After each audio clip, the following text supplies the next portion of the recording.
Bonjour et bienvenue dans Espoir Podcast. Tu connais cette sensation. Tu vas faire quelque chose. Tu as réfléchi, c'est bien pour toi. C'est une bonne décision. Mais avant d'agir, une petite voix s'élève. Qu'est-ce que les gens vont penser? Et soudain, tu hésites. Tu changes d'avis. Tu renonces. Ou alors, tu fais ce que tu voulais faire. Mais après, tu passes des heures à analyser. Est-ce qu'il a mal pris? Est-ce qu'elle a parlé de moi? Est-ce qu'ils m'ont jugé? Ce poids invisible, c'est le regard des autres. Parfois, c'est une peur légère, un petit doute. Parfois, c'est une angoisse qui te paralyse. Parfois, ça va jusqu'à t'empêcher de vivre comme tu le souhaites. De porter ce que tu veux porter. De dire ce que tu veux dire. D'être qui tu es vraiment. Première chose à comprendre, le regard des autres est une prison, mais la clé est dans ta main. Quand tu vis pour être aimé, reconnu, accepté par les gens, tu deviens leur prisonnier. Parce que leur regard change. Aujourd'hui ils t'approuvent, demain ils te jugent. Aujourd'hui ils t'aiment, demain ils t'oublient. Et si ta valeur dépend de leur regard, tu ne seras jamais stable. Tu seras toujours en train de courir après une approbation qui n'arrive jamais vraiment. Première étape, demande-toi, est-ce que je vis pour moi, ou pour ce que les gens pensent de moi? Deuxième chose à comprendre, les gens pensent moins à toi que tu ne le crois. C'est une vérité que les psychologues appellent l'effet projecteur. Tu crois que tout le monde te regarde, te juge, analyse tes moindres gestes. En réalité, chaque personne est trop occupée par elle-même pour penser autant à toi. Elle pense à ses propres problèmes, ses propres peurs, ses propres insécurités. Elle ne passe pas ses journées à analyser ce que tu as dit ou fait. Le regard que tu redoutes est souvent un regard que tu inventes. Deuxième étape, demande-toi, est-ce que cette personne pense vraiment à moi en ce moment, ou est-ce que c'est moi qui imagine qu'elle pense à moi? Sois honnête avec toi-même. La plupart du temps, tu vas réaliser que ce n'est pas le regard des autres qui te pèse. C'est ton propre regard que tu projettes sur eux. Parce que le jour où tu comprends que ce regard est dans ta tête, tu comprends aussi que c'est toi qui peux le calmer, et même le faire disparaître. Troisième chose à comprendre, la peur du regard est souvent la peur de ce qu'on pense de nous-mêmes. C'est une chose que peu de gens réalisent. Quand tu as peur du regard des autres, souvent, tu as peur qu'ils confirment ce que tu penses déjà de toi-même. Si tu as honte de toi, tu as peur qu'ils voient cette honte. Si tu te sens nul, tu as peur qu'ils te prennent pour nul. Si tu te sens différent, tu as peur qu'ils te jugent pour cette différence. Le regard des autres ne fait que révéler ce qui est déjà en toi. Troisième étape. Au lieu de demander « Que pense-t-il de moi ?», demande « Qu'est-ce que je pense de moi-même ?» Voici une méthode en 4 questions. Quand tu sens que le regard des autres te pèse, pose-toi ces questions. La première question. Est-ce que cette personne est responsable de mon sort devant Allah? Sérieusement. Est-ce que cette personne sera là au jour du jugement pour répondre pour toi? Est-ce que son opinion pèsera dans ta balance? Non, seule ta relation avec Allah compte. La deuxième question. Qu'est-ce que je gagne à chercher son approbation? Sois honnête, est-ce que ça t'apporte la paix? Ou est-ce que ça te rend encore plus dépendant? L'approbation des gens est comme l'eau salée. Plus tu en bois, plus tu as soif. La troisième question, si cette personne disparaissait demain, est-ce que je regretterais d'avoir vécu pour elle? Pose-toi cette question vraiment. Si tu passes ta vie à chercher à plaire, à éviter les critiques, à ressembler à ce que les autres attendent, et qu'un jour, ces personnes ne sont plus là, qu'est-ce qu'il te restera? La quatrième question, qu'est-ce que je ferais si personne ne me regardait? C'est la question la plus importante. Imagine un instant. Personne ne te juge. Personne ne te regarde. Personne ne t'observe. Qu'est-ce que tu ferais? Comment tu t'habillerais? Qu'est-ce que tu dirais?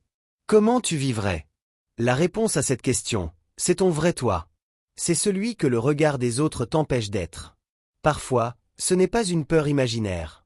Parfois, le regard est réel. Ta famille qui te juge. Ta communauté qui te critique. Ton entourage qui ne comprend pas tes choix. Dans ce cas, il faut distinguer 2 choses. Ce qui relève de la religion. Si ce qu'il te demande est conforme à ce qu'Allah a demandé, alors c'est un rappel, pas un poids. Il faut l'écouter. Ce qui relève de la tradition, de l'habitude, de la peur du qu'en dira-t-on. Si ce qu'il te demande n'est pas une obligation religieuse, alors tu as le droit d'être différent. Allah dit dans le Coran, si tu obéis à la majorité de ceux qui sont sur terre, ils t'égareront du chemin d'Allah. Sourate 6, verset 116. La majorité n'a pas toujours raison. Ce n'est pas parce que tout le monde fait quelque chose que c'est bien.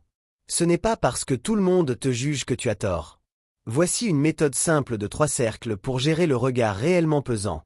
Cercle 1. Ce qui me regarde, moi seul. Ce qui est entre toi et Allah.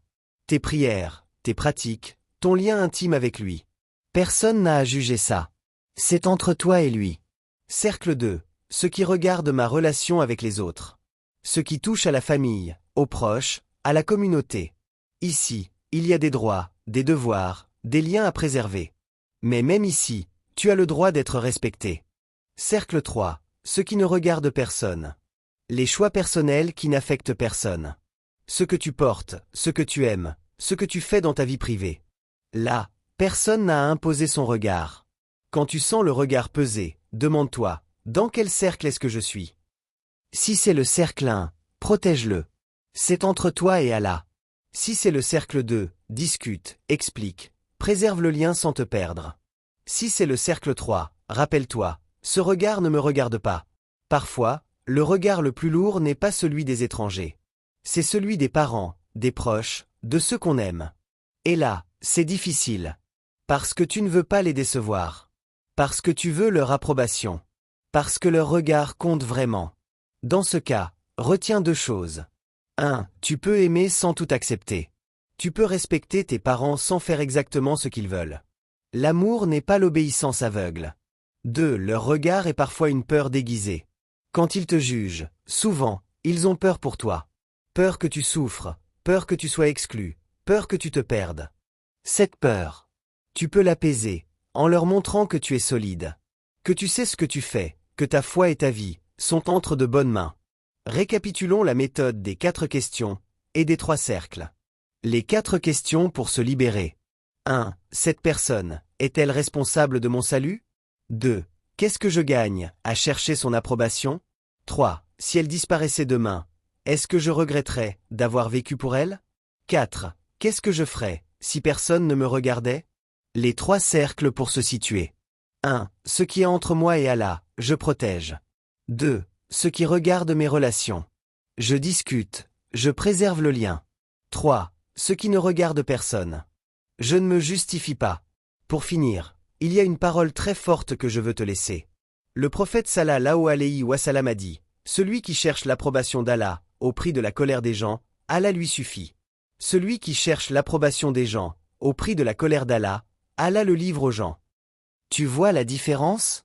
Cherche l'approbation de celui dont l'approbation ne change pas. Cherche le regard de celui qui te connaît mieux que toi-même. Le reste suivra. Dans le prochain épisode, nous verrons comment gérer la peur de l'échec. Cette angoisse qui nous empêche parfois de commencer. D'ici là, si tu sens le regard des autres te peser, pose-toi la question, pour qui est-ce que je vis? N'oublie pas, même un petit pas peut changer un chemin. À bientôt dans Espoir Podcast.